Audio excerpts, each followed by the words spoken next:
Kita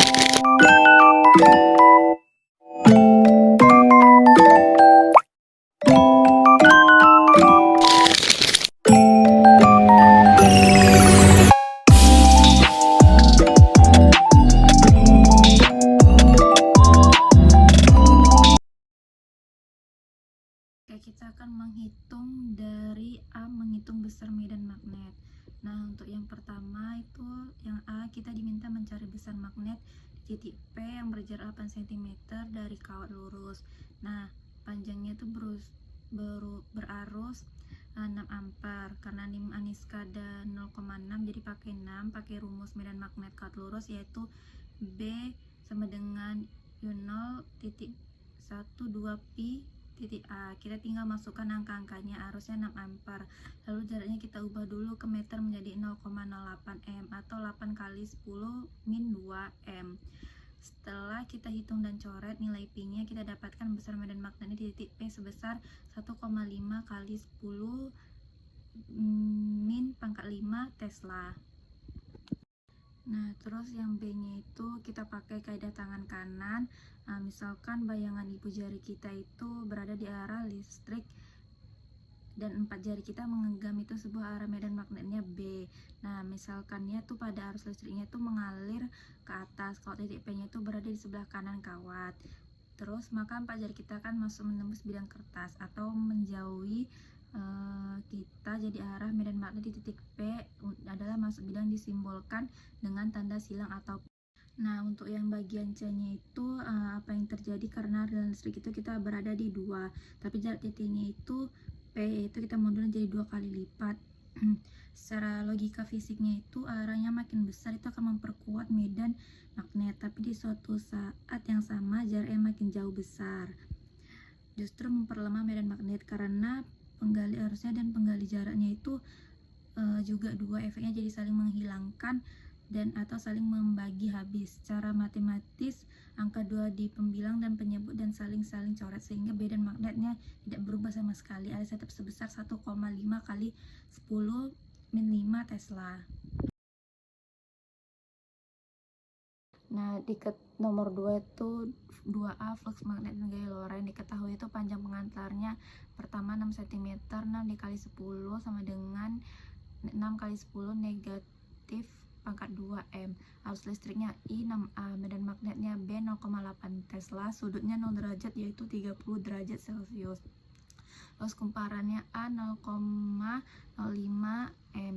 Rumus gaya Lorentz-nya itu yaitu F sama dengan B IJ sin 0. Substitusi nilai diketahui F sama dengan 0,8 kali 6 kali buka kurung 6 kali 10 min pangkat 2, sinnya 30, berarti F nya di bawahnya 4,8 dikali 0,06 dikali 0,5. F nya sama dengan 0,288 dikali 0,5, hasilnya 0,144 Newton. Selanjutnya saya akan menjelaskan 2B, menghitung flux magnet. Flux magnet itu adalah banyak garis medan magnet yang menembus suatu bidang. Rumusnya 0 sama dengan B kali A kali cos 0, karena bidang kumparannya tegak lurus terhadap medan magnet, maka sudutnya 0 sehingga cosnya 0 sama dengan 1. Jadi fluxnya itu tinggal dikalikan, yaitu B dikali A 0,8 kali 0,05 sama dengan 0,04. Jadi flux magnetnya itu ada 0,04. Di sini saya akan menghitung GGL induksi 3A. Diketahui jumlah lilitannya kumparan 206 flux awal 0,12 Wb, flux akhir 0,3 Wb, selang waktunya 0,06 second. Pertama saya menghitung perubahan flux, yaitu flux akhir dikurangi flux awal, sehingga diperoleh delta pi 0,3 dikurang 0,12 sama dengan 0,09 Wb. Tanda negatif menunjukkan fluxnya berkurang. Selanjutnya menggunakan hukum Faraday, yaitu E negatif Newton, delta pi dan delta T. Setelah semua nilai dimasukkan, hasilnya menjadi E, yaitu 309 volt. Maka tanda negatif pada rumusnya itu menunjukkan arah induksi sesuai hukum. Nah, selanjutnya saya akan menjelaskan tentang 3B, arah arus induksi. Jika kita melihat kumparan suatu daerah datangnya magnet, arah arus induksi akan mengalir berlawanan arah jarum jam, sehingga ujung kumparan yang didekati magnet berubah menjadi kutub utara berdasarkan hukum Lenz. Kumparan akan memunculkan medan magnet yang menentang perubahan flux. Karena kutub utara magnet didekatkan, flux bertambah. Kumparan membuat kutub utara juga di ujungnya agar terjaganya tolak-menolak untuk menahan masuknya magnet. Nah, di sini saya akan menjelaskan 4A induksi diri GGL. Diketahui induktasi kumparan 5H harus berubah dari 2A menjadi 6A dalam waktu 0,25 second. Berarti perubahannya itu second, berarti perubahan harusnya 4A. Karena harus berubah maka timbul GGL induksi pada kumparan saya menggunakan E-5 kali delta P per delta T. Setelah dimasukkan nilainya diperoleh E sama dengan min 80 volt. Tanda negatif merupakan arah GGL tentang perubahan arus sesuai hukum Lenz. Diketahui induktasi sebesar 5 Henry, arus awal 2 ampere, arus akhirnya 6 ampere, dan selang waktunya 0,25 second. Pertama saya mencari perubahan arus, yaitu 6 dikurangi 2 sehingga kemudian 4 ampere. Kemudian saya menggunakan rumus GGL induksi pada indikator, yaitu L sama dengan negatif L delta P dan delta T. Setelah nilai dimasukkan ke dalam rumus, peroleh GGL induksi sebesar 80 volt. Tanda negatif tunjukkan bahwa arus GGL induksi berlawanan karena mematuhi arus yang terjadi. Hukum keketalan energi induktif memunculkan GGL yang arahnya terbaik untuk menghambat kenaikan arus demi terbaik untuk menghambat kenaikan arus dan menjaga keseimbangan sistem. Jika tidak menentang arus akan meloncat tanpa batas secara grafis, yang mana balik melanggar hukum alam.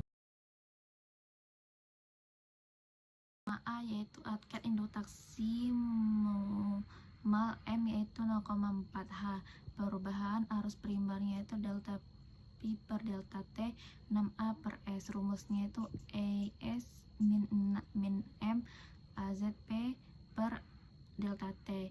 Hitung ES sama dengan negatif 0,4 dikali 6, hasilnya negatif 2,4 volt. Terus yang diketahui B, yang diketahuinya induksi din L-nya itu 3H, kuat arusnya itu D, 4A. Rumus energi induksinya itu W I per Z LI pangkat 2. Hitung W sama dengan 1 pangkat 2 kali 10 dikali 4 pangkat 2. Hasilnya itu W 1 per 2 dikali 3 sama dikali 16. W nya itu berarti 3 dikali 8, hasilnya 24 joule. 6. Karakteristik arus AC dan DC. Faktor tinjauannya itu arah arusnya, yaitu kalau misalnya dia di AC berarti bolak-balik berubah arah pada periodik, sedangkan di arus DC itu semisalnya searah mengalir ke kutub positif ke negatif. Nah, sedangkan pada perubahan tegangan pada waktu yaitu berubah secara periodik berbentuk gelombang sinus, sedangkan yang pada perubahan DC konstanta atau tetap terhadap waktu. Sedangkan pada sumber pembangkit yaitu pada AC generator AC atau PLN, sedangkan pada DC baterai aki atau asurya. Sedangkan pada contoh penerapannya kalau AC kipas angin, rumah dan mesin cuci. Sedangkan kalau di DC lampu senter. Laptop atau HP memerlukan adaptor peralatan elektronik itu seperti laptop atau telepon menggenggam tersusun seperti komponen digital. Baterai yang hanya dapat bekerja diisi dengan arus DC pada tegangan yang rendah, sedangkan pada sumber listrik stop kontak rumah menyediakan arus AC yang tegangannya tinggi. Oleh karena itu diperlukan adaptor yang berfungsi sebagai penyerap atau penghubung ke arah AC menjadi DC, sekaligus menurunkan tegangan agar sesuai dengan kebutuhan perangkat dan aman tanpa ada kerusakan. Saya akan menjelaskan 7A.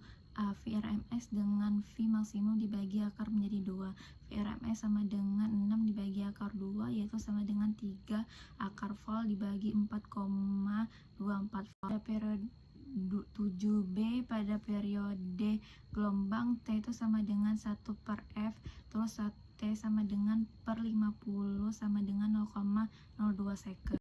7C itu nilai maksimum Vmax adalah nilai puncak tertinggi yang bisa dicatat oleh tegangan AC dalam suatu gelombang hanya terjadi sesaat. Sedangkan nilai RMS itu nilai efektif tegangan yang setara dengan tegangan DC dalam menghasilkan kalor panas atau daya listrik yang sama dialirkan melalui sebuah hambatan. Nilai RMS memintakan kinerja yang dirasakan oleh peralatan listrik. A yaitu hambatan R-nya sama dengan 6pi, reaktansi induktifnya XL sama dengan 60pi, reaktansi kapasitifnya XC 20pi. Kita masukkan rumusnya R pangkat 2 tambah XL minus XC pangkat 2. Nah, kita masukkan nilainya 6 pangkat 2 tambah 60 dikurang 20 pangkat 2, hasilnya 36 ditambah 40 pangkat 2, 36 ditambah 1600, hasilnya pangkat 1636, atau bisa dibilang 40,455 pi. Yang dua yaitu osar pi-nya R per 11. Osar pi-nya itu 6 dibagi 40,45, hasilnya 0,148.